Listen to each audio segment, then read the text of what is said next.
Hi, I'm Jeff Williams, and I'm an associate broker in real estate here in Glynn County. I want to talk to you a little bit about the appraisal process, because nothing will put a stake through the heart of a real estate transaction like a low appraisal. Now, you may come to me and you'll say, hey, Jeff, what do you mean low appraisal? Well, think of it like this. You're a buyer, you've put an offer in on a house that's been accepted. At a certain point, you're going to have to get your banker involved. And they're going to send over an appraiser to check out the house and make sure that the amount that you're buying the house for is the same as what the bank is willing to lend money on based on the value of the property. Now, if there's a difference in that, that can create some problems, but there are solutions.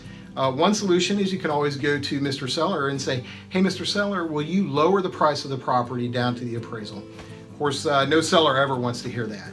But also as a buyer, you can always bring more money to the closing table, and no buyer really wants to do that. A really great option, though, is for the buyer and the seller to negotiate, each bringing a certain amount of money to the table to make up that difference. So basically, you're saying, hey, I'll bring a certain amount to the table if you'll bring a certain amount to the table. And that's a great solution on the property.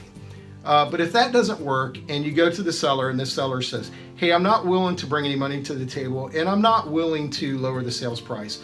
As a buyer, if you've got a loan contingency with an appraisal clause, you can use that to extricate yourself from the transaction, usually without penalty. So that's it in a nutshell as far as the appraisal process. If you've got any specific questions, you can put them down in the comment section and I'll be happy to answer them. If not, you can always give me a call. My name is Jeff Williams, and as usual, I'm looking forward to working with you.